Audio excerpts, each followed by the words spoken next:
The morning sun cast long shadows across the Navy training facility as Sarah Chen stepped out of the transport van. Her small frame and quiet demeanor immediately caught the attention of the other recruits who had been waiting in formation. At 5 feet 4 inches tall, with shoulder-length black hair tied back in a simple ponytail, she looked more like a college student than someone who belonged at one of the most demanding military training centers in the country. "Look what we got here," whispered Jake Morrison, a towering 6'3" former college football player from Texas. His voice carried just enough volume for the others to hear, but not loud enough to reach the drill instructors who were still inside the main building. Did someone's little sister get lost? The group of 20 recruits had arrived 3 days earlier and had already begun to form the typical military hierarchy based on size, loudness, and perceived toughness. Jake had naturally positioned himself as the unofficial leader of the pack, with his broad shoulders and confident swagger attracting followers like Tommy Rodriguez and Marcus Williams, both equally impressive physical specimens who had dominated their high school sports teams. Sarah said nothing as she picked up her duffel bag and walked toward the barracks. She had heard it all before during her 12 years of active duty, though these recruits had no way of knowing that. To them, she was just another fresh-faced newcomer who had somehow managed to slip through the screening process. "Hey, new girl," called out Tommy, jogging up beside her. His tone was condescending, like an older brother talking to a child. "You sure you're in the right place? The community college is about 10 miles down the road." Sarah continued walking without acknowledging him.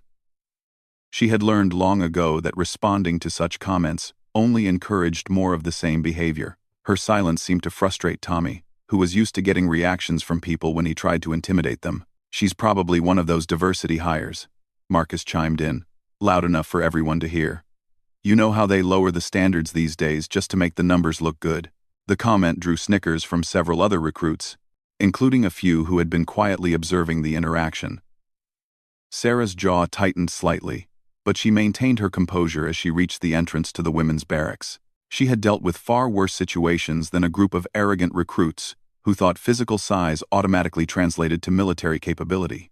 Inside the barracks, Sarah found her assigned bunk and began unpacking her belongings with the methodical precision that came from years of military life. Her movements were economical and purposeful, each item placed exactly where it needed to be. Unlike the other recruits who had scattered their possessions haphazardly around their living spaces, Sarah's area looked like it belonged to someone who understood military standards. "Don't let those idiots get to you," said a voice from the next bunk. Sarah turned to see Rebecca Martinez, a young woman from California who appeared to be one of the few recruits not participating in the informal hazing of the new arrival. "They've been acting like they own the place since they got here." "Thanks," Sarah replied simply, offering a small smile. "But I can handle it." Rebecca studied Sarah's face for a moment, noting something in her eyes that didn't quite match her youthful appearance. There was a calmness there, a steadiness that seemed unusual for someone supposedly starting their military career. Before she could ask any questions, the sharp blast of a whistle echoed through the barracks, followed by the booming voice of drill instructor Sergeant First Class Williams. "All recruits to the training yard in 2 minutes. Move, move, move." The barracks erupted in chaos as recruits scrambled to finish whatever they were doing and rush outside. Sarah calmly secured her belongings and walked toward the exit at a measured pace, while others pushed past her in their hurry to avoid being late. Outside, the recruits formed a ragged line as Sergeant Williams paced back and forth in front of them. His weathered face showed no emotion as he surveyed the group, his eyes stopping briefly on each person before moving to the next. When his gaze reached Sarah, who stood quietly at attention while others shuffled nervously, he paused for just a moment, longer than usual. "Today we begin combat training," Williams announced, his voice carrying clearly across the yard. "You'll be learning basic hand-to-hand combat techniques that could save your life in the field. But before we start with techniques, we need to see what we're working with." He gestured toward a large mat that had been set up in the center of the training area. "We'll be doing some basic sparring exercises. Nothing fancy, just simple grappling to assess your current skill levels and natural instincts." Jake's face lit up with anticipation. This was exactly the kind of challenge he had been hoping for. A chance to demonstrate his physical superiority in front of everyone. He had been wrestling since middle school and had dominated most of his opponents through sheer strength and aggression. "Morrison," Williams called out, pointing at Jake. "You're up first. Let's see what that college football training taught you." Jake stepped forward confidently, rolling his shoulders and cracking his knuckles for dramatic effect. Several of the other recruits nodded approvingly, clearly expecting him to make quick work of whoever was chosen as his opponent. "Chen," Williams said, his voice neutral. "You're his partner." The training yard fell silent, except for the sound of wind rustling through the nearby trees. Sarah stepped forward without hesitation, but the other recruits exchanged glances of disbelief and barely suppressed amusement. The size difference between the two was almost comical. Jake outweighed Sarah by at least 80 pounds and towered over her like a giant facing a child. "Sarge, you sure about this?" Jake asked, though his tone suggested he was more concerned about public relations than actual safety. "I mean, I don't want to hurt her on her first day." "Your concern is noted," Williams replied dryly. "But I'm pretty sure she can handle herself. Isn't that right, Chen?" Sarah nodded once, her expression unchanged. She moved to the center of the mat and took a relaxed stance, her hands at her sides and her weight evenly distributed. To the watching recruits, she looked like someone who had never been in a fight in her life.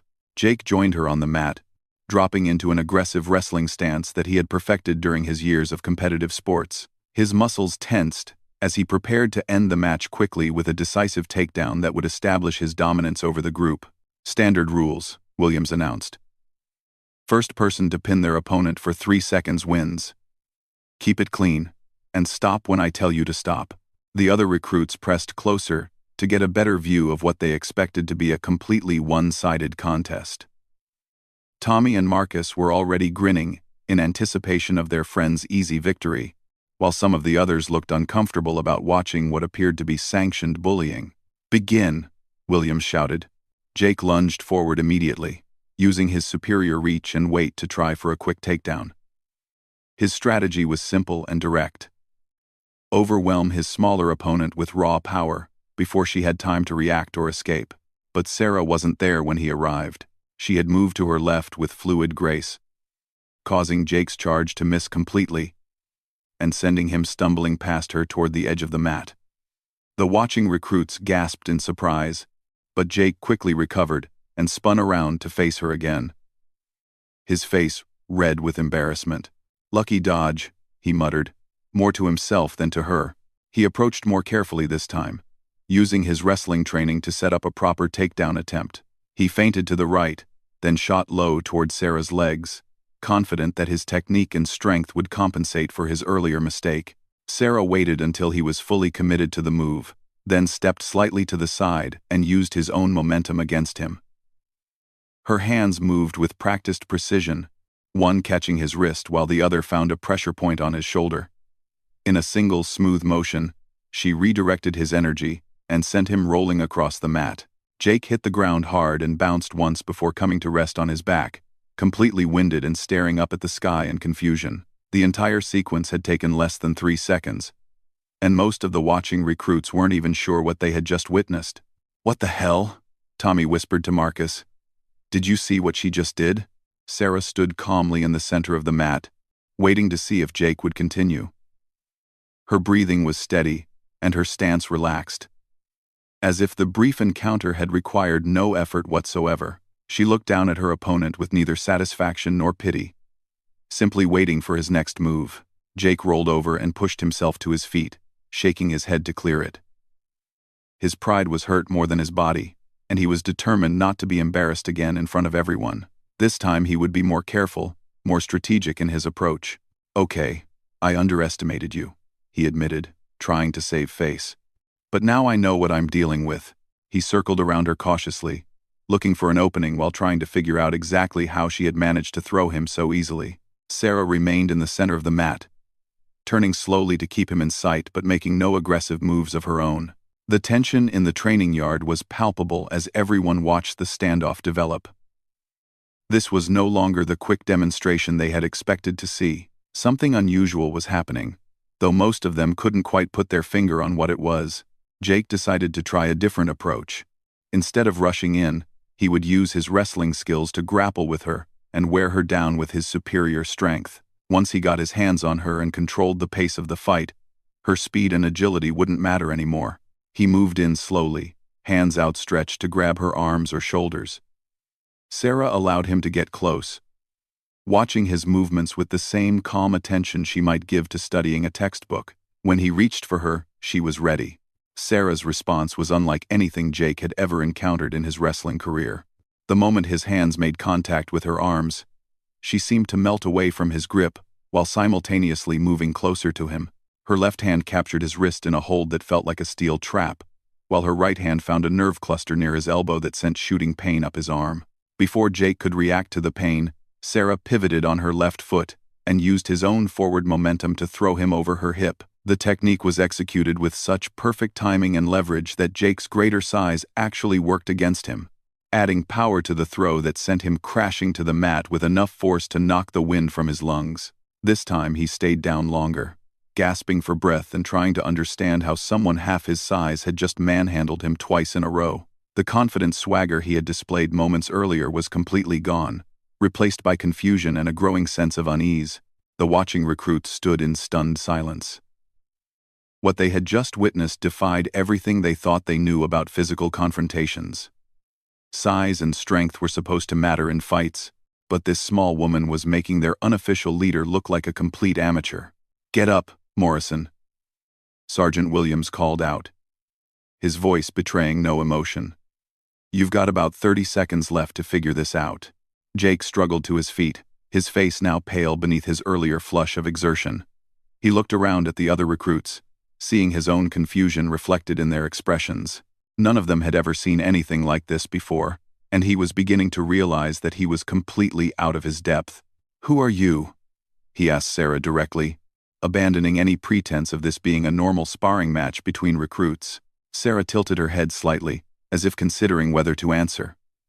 When she spoke, her voice was quiet but carried clearly across the silent training yard. "Just another recruit, according to you."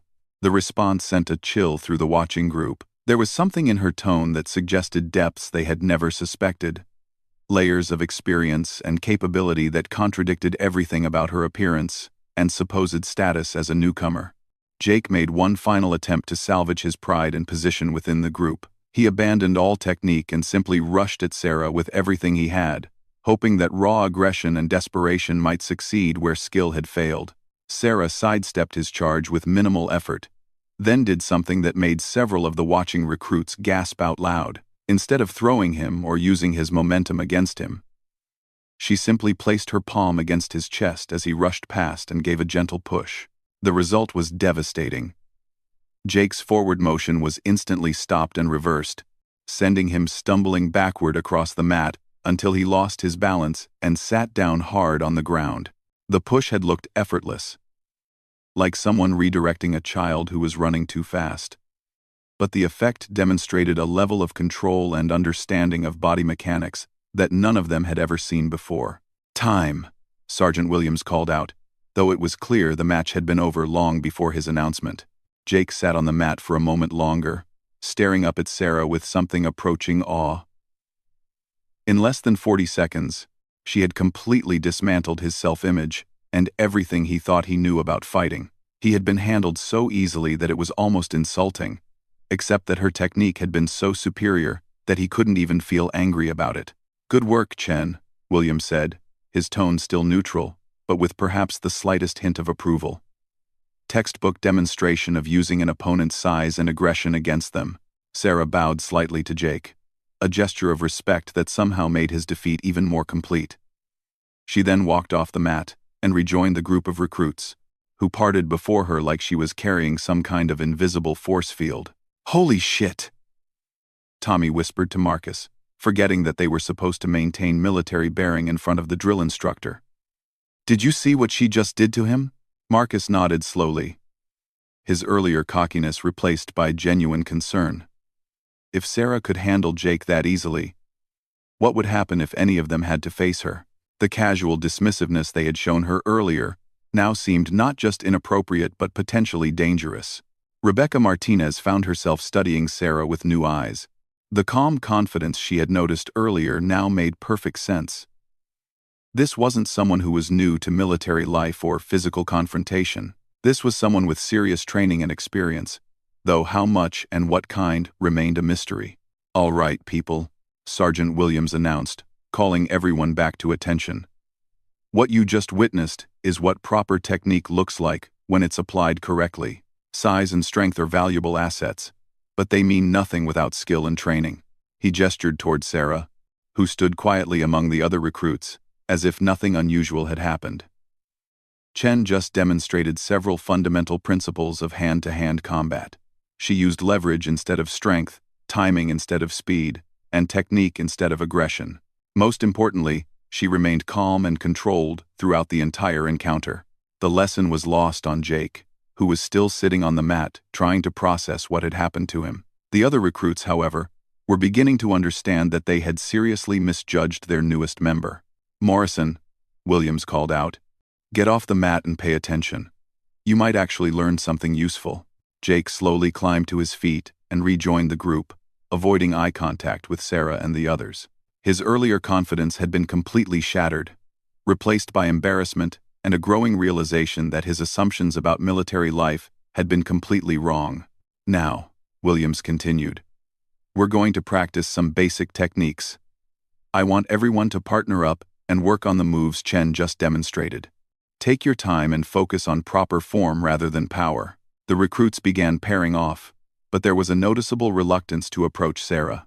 The easy camaraderie that had existed before the demonstration was gone, replaced by a mixture of respect, curiosity, and uncertainty about how to interact with someone who had just revealed capabilities far beyond what anyone had expected. Sarah found herself partnered with Rebecca, who seemed to be one of the few recruits not intimidated by what they had just witnessed. As they began working through the basic techniques, Rebecca decided to satisfy her curiosity about her mysterious partner. "So," she said quietly as they practiced a simple wrist grab escape, "how long have you been doing martial arts?" Sarah executed the technique with perfect form before answering. "A while," she said simply, her tone discouraging further questions about specifics, but Rebecca was persistent. "That wasn't just martial arts back there. That was something else entirely. Military training, right? You're not actually a new recruit." Sarah paused in her movements and looked at Rebecca directly. For a moment, it seemed like she might reveal something about her background. Then she glanced toward Sergeant Williams, who was watching their conversation with obvious interest.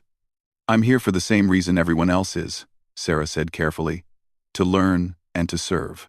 It wasn't really an answer, but it was clear that it was all Rebecca was going to get. The two women continued practicing in relative silence, though Rebecca couldn't shake the feeling that she was training with someone who already knew more about combat than the rest of them would learn in months of instruction. Across the mat, Jake was struggling to focus on the basic techniques. Every movement reminded him of how easily Sarah had countered his attacks and turned his own strength against him. His partner, a quiet recruit named David Kim, was trying to be supportive but couldn't hide his own fascination with what they had all witnessed. "Man, where do you think she learned to fight like that?" David asked as they practiced a basic throw. Jake shook his head, still trying to process the experience. "I have no idea. But it wasn't in any college program I've ever heard of. That was professional level stuff, like special forces or something." The comment caught the attention of several nearby pairs who had been having similar conversations in hushed tones. The consensus was forming that Sarah was far more than she appeared to be, but no one could figure out exactly what her background might be or why she was here training with them. As the afternoon wore on, the dynamic within the group continued to shift. The informal hierarchy that had formed around Jake's physical dominance was completely disrupted. Other recruits who had previously deferred to him were now questioning not just his leadership but the entire basis on which they had been judging each other. Sarah, for her part, seemed completely unaware of the social earthquake her demonstration had created. She moved through the training exercises with quiet competence, helping others when asked, and maintaining the same humble demeanor she had shown since arriving. If anything, her behavior became even more modest as the day progressed, as if she was trying to downplay what had happened rather than capitalize on it.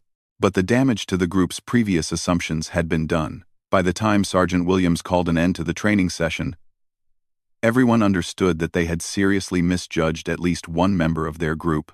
The question that remained was just how much they didn't know about the quiet woman who had just dismantled their strongest member without breaking a sweat. That evening in the mess hall, Sarah sat alone at a corner table, methodically eating her dinner while reading a technical manual.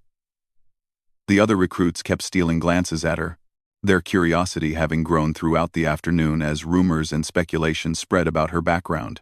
Jake had remained unusually quiet since the training session, picking at his food while replaying the events on the mat over and over in his mind. Finally, his need to understand what had happened overcame his embarrassment, and he stood up with his tray. "Mind if I sit here?" he asked, approaching Sarah's table with a humility that would have been unthinkable that morning. Sarah looked up from her manual and nodded toward the empty chair across from her. Jake sat down carefully, as if he was approaching a dangerous animal, rather than the small woman who had thoroughly outmatched him earlier. "I need to ask you something," he said, his voice low enough that the other recruits couldn't overhear. "What you did out there today, that wasn't beginner's luck or some kind of fluke. You've done this before, haven't you?" Sarah closed her manual and studied Jake's face for a moment. The arrogance and dismissiveness from the morning were completely gone, replaced by genuine curiosity and what appeared to be respect. "Why does it matter?" she asked quietly. "Because I've been wrestling and fighting my whole life," Jake replied. "I was state champion in high school, captain of my college team, and I thought I understood what real skill looked like. But what you showed me today, I've never seen anything like it." He leaned forward slightly, his voice becoming more urgent. "I couldn't even touch you. It was like trying to fight smoke. Every move I made, you were already 3 steps ahead of me. That kind of ability doesn't come from a few martial arts classes." Sarah considered his words carefully. Around them, the mess hall buzzed with the normal conversations of military recruits. But their table had become an island of intense focus. "Sometimes people aren't what they appear to be," she said finally. "Maybe you shouldn't assume you know someone's story based on how they look." Before Jake could respond, Sergeant Williams appeared at their table. Both recruits immediately straightened in their chairs, but Williams' attention was focused entirely on Sarah. "Chen, I need to speak with you privately," he said. "Finish your dinner and meet me in my office in 10 minutes. Sarah nodded, and Williams walked away without another word. Jake watched the exchange with growing fascination, noting that the drill instructor had spoken to Sarah with a tone of professional courtesy rather than the harsh command voice he used with everyone else. "Even the Sarge treats you differently," Jake observed after Williams had left. "How long have you two known each other?" Sarah stood up and gathered her tray. "Some questions don't have simple answers," she said. "But I will tell you this much. Don't judge people by their size or appearance. In the real world, that kind of thinking can get you killed." She left Jake sitting alone at the table, more confused than ever but beginning to understand that he was dealing with someone whose background was far more complex than he had imagined. 10 minutes later, Sarah knocked on the door of Williams' office and entered when invited. The small room was spartanly furnished, with a desk, 2 chairs, and walls covered with military certificates and photographs. Williams gestured for her to sit down, then closed the door behind her. "Well," he said, settling into his chair, "that was quite a demonstration today. How long has it been since you've had to hold back that much?" Sarah's carefully maintained facade finally slipped slightly. "About 6 months, Sergeant." "It's harder than I expected." Williams nodded knowingly. "I imagine it is. 12 years of active duty, including 3 tours with Naval Special Warfare, and now you're supposed to pretend you're just another recruit fresh off the street." He pulled a file from his desk drawer and opened it, though he clearly already knew its contents by memory. Lieutenant Sarah Chen, Navy SEAL Team 6, decorated veteran of operations in Afghanistan and Iraq, expert in close-quarters combat, demolitions, and counter-terrorism, currently on special assignment to evaluate training protocols and identify potential candidates for advanced programs. Sarah remained silent, but her posture had subtly shifted from that of a nervous recruit to the bearing of an experienced military officer. "The question is," Williams continued, How long do you think you can maintain this cover? What happened today is going to raise questions, especially from Morrison. He's not stupid, just arrogant. And he's going to start digging for answers. I can handle the situation, Sarah replied. My orders are to complete the full training cycle while maintaining cover. The evaluation isn't complete yet. Williams leaned back in his chair. Your cover was blown the moment you touched that kid. Nobody with 3 days of training moves like that. And anyone with real military experience is going to recognize what they saw. He closed the file and looked at Sarah directly. I understand the importance of your mission, but I also have a responsibility to these recruits. If word gets out that we've got an active SEAL running around pretending to be a newbie, it's going to affect their training and morale. Sarah considered this carefully. Her assignment had been straightforward in theory. Infiltrate a standard training group, evaluate the effectiveness of current protocols, and identify recruits who showed potential for advanced special operations training. In practice, maintaining her cover while participating in activities that were far below her skill level was proving more difficult than anticipated. What do you recommend, Sergeant? She asked. Partial disclosure, Williams replied immediately. Tell them your prior service, maybe Marine Corps or Army, coming over to Navy for a career change. It explains your skills without revealing the full truth. Give them enough to satisfy their curiosity without compromising your real mission. It was a reasonable compromise, and Sarah could see the wisdom in it. The complete charade was becoming unsustainable, and a partial truth would be easier to maintain while still allowing her to complete her evaluation. I'll consider it, she said. But for now, I'd like to see how they react to today's events. Their response might be part of the evaluation criteria I'm supposed to assess. Williams nodded. Fair enough. But don't wait too long.